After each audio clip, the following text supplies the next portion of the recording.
My husband bankrupted us, defended his cheating sister, and then turned his family against me. Now, he's broken asking for my help. I, 36F, married my now ex-husband, Brandon, 41M, 10 years ago. Initially, we had what seemed like a happy marriage. Though I had some issues with his family, they were minor enough that I could overlook them. Brandon came from a very tight-knit family. His older sister, Olivia, 45F, was married to my former friend, Daniel, 47M. Olivia and Daniel had 2 kids, and Olivia stayed home to raise them. Brandon adored his niece and nephew. I liked them too, and since I was the fun aunt, everything felt fine. 5 years ago, our financial stability began to crumble. I took a break from my career to focus on my mental health after years of working in a toxic environment.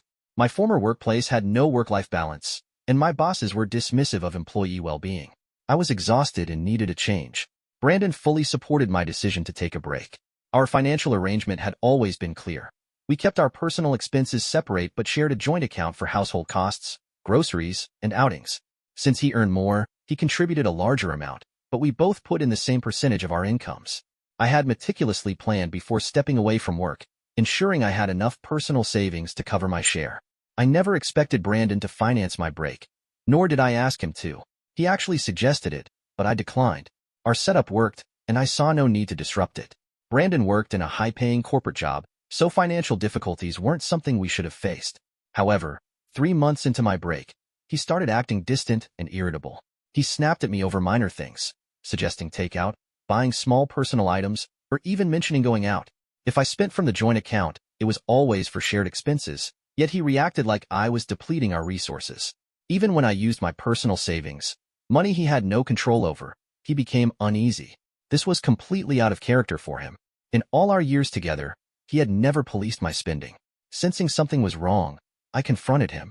At first, he dismissed my concerns, but eventually, he admitted that he had poured nearly all of our savings into a high-risk investment that had failed catastrophically. We were on the brink of financial collapse. Brandon had always managed our finances, and I had trusted him completely. I rarely checked our accounts because he had always been responsible, until now. When I realized he wasn't joking, I felt like the ground had been ripped from under me. I wanted to leave him at that very instant because he had gambled away my life's worth of money. This break was supposed to be for me, and now suddenly, I had this specter looming over my head, getting our affairs back in order. When I looked at our finances, it was much worse than he had made it out to be. We were literally bankrupt, and our house was on the verge of being repossessed. I frantically started applying to jobs and got him into therapy.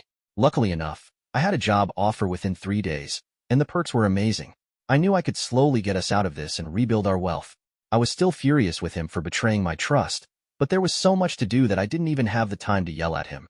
During this time, I repeatedly asked him to talk to Daniel for help. He's financially well off, but Brandon kept refusing. I didn't understand his reasoning, but I knew I was not going to screw myself over just because he couldn't ask his own brother-in-law for help. So, I called Daniel myself and explained the situation. He helped us immediately. Instead of being grateful, Brandon started a fight with me, saying that I had emasculated him in front of his brother-in-law. Even at such a crucial point in our lives, where we were practically starting from scratch, he only cared about his ego and the facade he had created in front of the world. That was my tipping point. I was furious with him. He had single-handedly destroyed not just the fruits of his efforts but also mine, completely derailing the plans we had made for our future. I told him that he had emasculated himself by showing no responsibility toward our family, especially since we had decided that we would be trying for a baby. I made it clear that I would not be having a child with him unless he got his act together. Instead of being grateful that I had gotten us out of this mess, of course, not without Daniel's help, he got mad at me for being a controlling wife. Slowly, over the next year and a half, we rebuilt our finances and repaid every penny to Daniel. I will always be grateful to him for standing by us and helping us out of a mess that had nothing to do with him. Brandon, however, remained bitter about the fact that I had taken Daniel's help. He didn't want the family to know how deep in trouble we had been. Thankfully, Daniel never uttered a word to anyone, not even Olivia. Things had been strained between Brandon and me since then, but I still hoped that, with time, things would improve. However, something happened that made me lose all respect for him as an individual.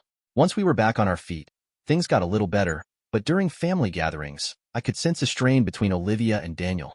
I knew it wasn't my business, but I was concerned, especially for Daniel.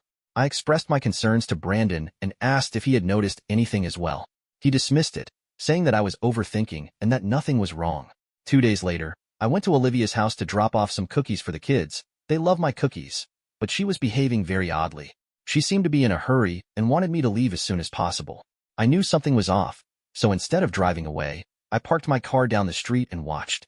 Call it intuition or paranoia, but something told me I needed to stay. A few minutes later, a man stepped out of the house, and Olivia stood at the door, seeing him off.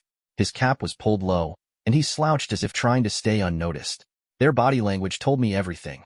I didn't need further proof. Olivia was cheating on Daniel. I was disgusted by her audacity. Part of me wanted to storm up to her and confront her on the spot, but I wasn't sure if that was the right thing to do. Instead, I drove home and told Brandon what I had seen. I expected shock, anger, maybe even denial, but what he said next floored me. Brandon didn't react with outrage or disbelief. Instead, he was quiet for a few moments before asking, "Did you tell anyone else?" When I said no, he actually sighed in relief. Then, he told me I needed to keep my mouth shut and never mention it again. I was stunned. He argued that we didn't know the full story. Maybe Olivia and Daniel had an open marriage. But I knew Daniel, and that wasn't the case. Even if it was, he still deserved to know. I told Brandon we needed to talk to Daniel first, before confronting Olivia. If she was guilty, she'd come up with an excuse to save herself.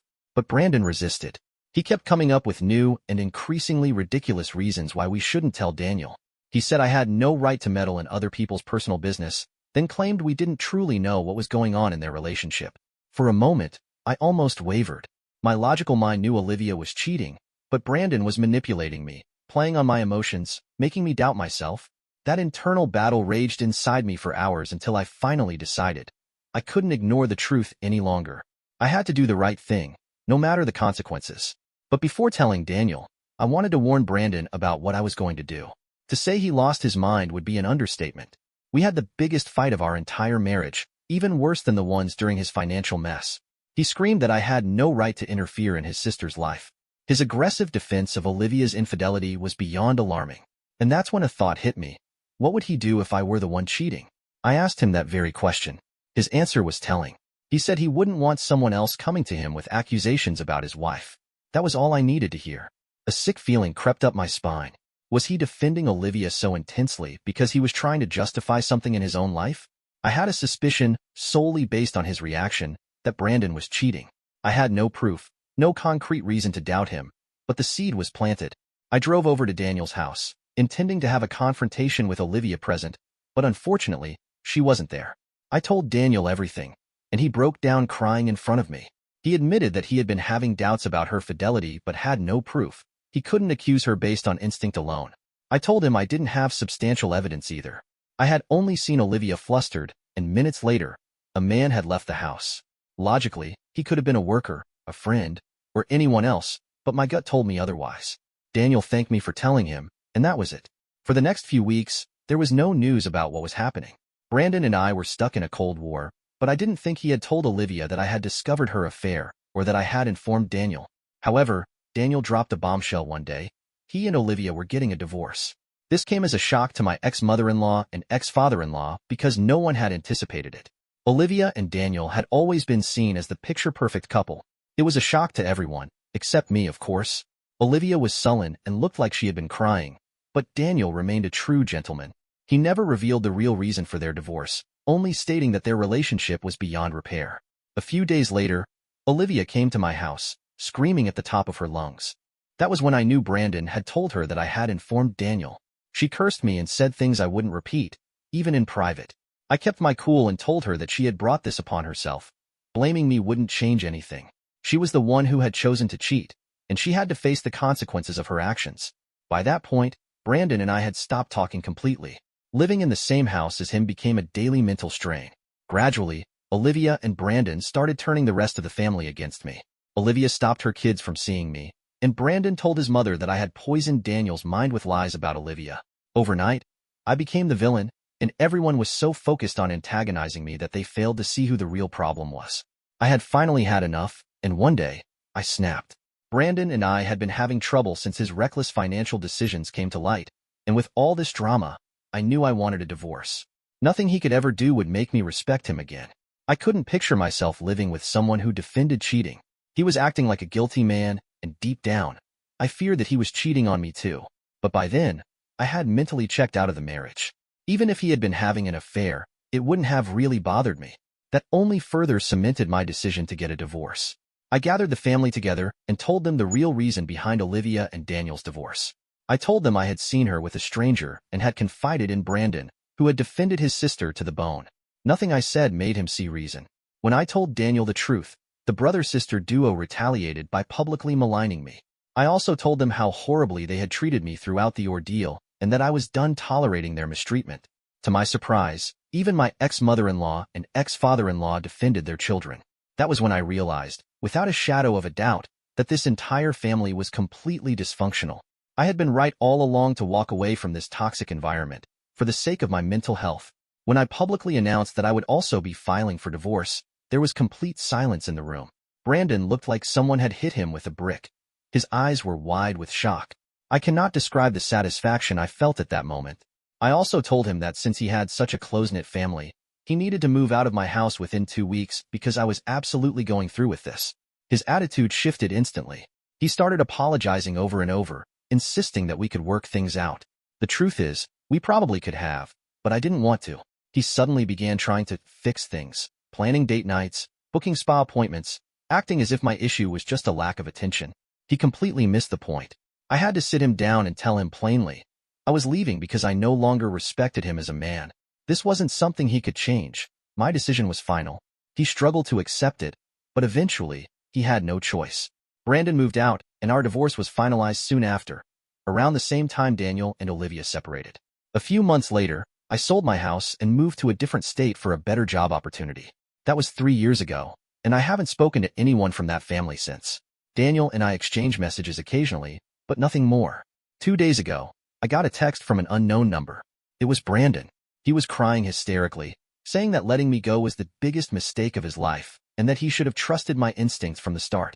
I wasn't in the mood for his pity party, so I asked him what was going on. Apparently, he had recently married Olivia's friend and had been happy, until last week, when both Olivia and his new wife suddenly disappeared.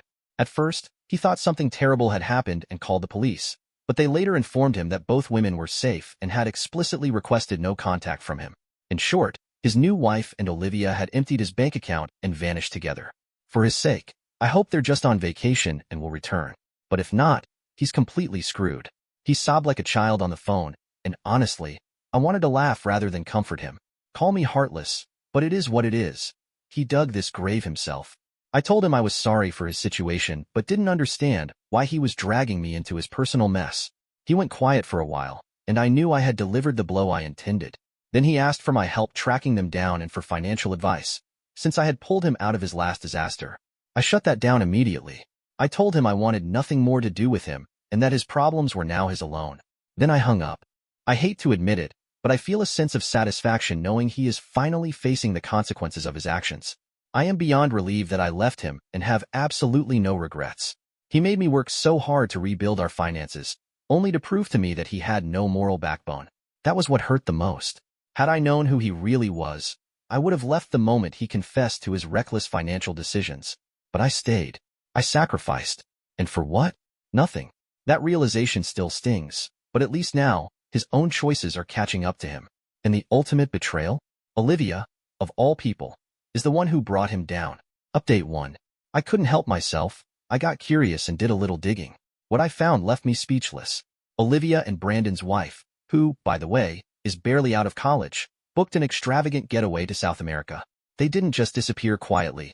They've been flaunting their luxury trip online, posting scenic beach photos, expensive dinners, and spa retreats. The weirdest part? They made these posts public. Something about that feels deliberate. Either they don't care who sees, or they've carefully blocked the people they don't want knowing. Now, here's where I'm torn. Do I tell Brandon what I found? A small part of me feels like I should at least give him the information. The other part knows that if I do, he'll take it as an invitation to rope me back into his mess. And honestly, if I could find this out in under 10 minutes, so could he. If he would stop wallowing in self-pity and start using his brain. Predictably, he texted me yet another sob story, begging me to help him. According to him, this is the lowest point of his life, and I owe it to him to at least hear him out. I don't owe him a damn thing, but, against my better judgment, I'm debating whether to throw him a bone. Just this once. Update 2. It's been a while, and of course, more chaos has unfolded. I ended up telling Brandon what I had found, and he thanked me, only to immediately start pushing for more favors. I cut him off right then and there, telling him I was done with his nonsense and wouldn't be answering any more calls. He sounded annoyed but didn't argue. I assumed that meant the drama was over. I was so wrong. 2 nights ago, I got a call from my ex-mother-in-law in the middle of the night. She was in full-blown panic mode, saying the family was in serious legal trouble and needed my help. Since I'm a lawyer, she figured I could step in. Apparently, Brandon's new wife, Melissa, hadn't just eloped with him. Her parents were now accusing him of coercion and financial exploitation, threatening to press formal charges. I sat up in bed, stunned. Brandon had convinced a 21-year-old to run off with him? While it might have been technically legal, it reeked of manipulation. I told my ex-mother-in-law that if Melissa had left of her own free will, her parents had no case. And then came the real twist. Melissa had changed her story. Now, she was agreeing with her parents, claiming that Brandon had been involved with her before she turned 18 and had pressured her into marriage. She refused to defend him. That's when everything clicked. Brandon's desperate defense of Olivia's infidelity wasn't just about protecting his sister. It was about protecting himself. He hadn't just betrayed me. He had been hiding his own dark secret. I told my ex-mother-in-law that every single one of them was rotten. They had all enabled a man who preyed on a younger woman, and now they were reaping what they sowed. She begged me to represent Brandon, saying they were all so sorry. I told her I'd be more than happy to fight against him in court, but would never stand beside him. I also let her know she had some nerve calling me after everything her son had put me through. She swore at me and hung up. I haven't been able to sleep since. I keep thinking about the girl. Whether she was 17 or 18 when it started doesn't even matter. Brandon was pushing 40. He pursued someone barely out of high school, and then had the audacity to marry her. And the thought that Olivia might have played a role in introducing them? That makes my skin crawl. This entire family is toxic, and I got out just in time. Update 3. Thankfully, I haven't heard directly from anyone in my ex's family. My ex-mother-in-law has gone silent, and Brandon is nowhere to be found. But Daniel reached out and filled me in on what's been happening.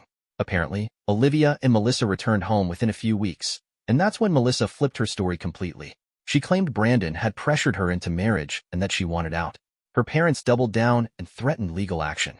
Daniel said the case wasn't strong, but it was enough to put the fear of God into Brandon's family. In the end, Brandon paid Melissa and her parents a huge sum of money to stay quiet and not press charges. Now, he's completely broke. Olivia, of course, is pretending to be shocked by it all, claiming Melissa had assured her that Brandon willingly gave her the money. No one believes her, but at this point, they're all so entangled in their own mess that they don't have a choice but to stick together. Word on the street is that my ex-mother-in-law and ex-father-in-law are selling off whatever they have left, and the entire family will be crammed into a tiny apartment until they can figure something out. Olivia is stuck working a dead-end job, and Brandon has literally nothing left. Daniel also mentioned that Olivia had the nerve to call him, begging for money. He shut her down immediately. Since he has full custody of the kids, she has no leverage to manipulate him. This entire family is a disaster. The only thing they know how to do is ruin their own lives.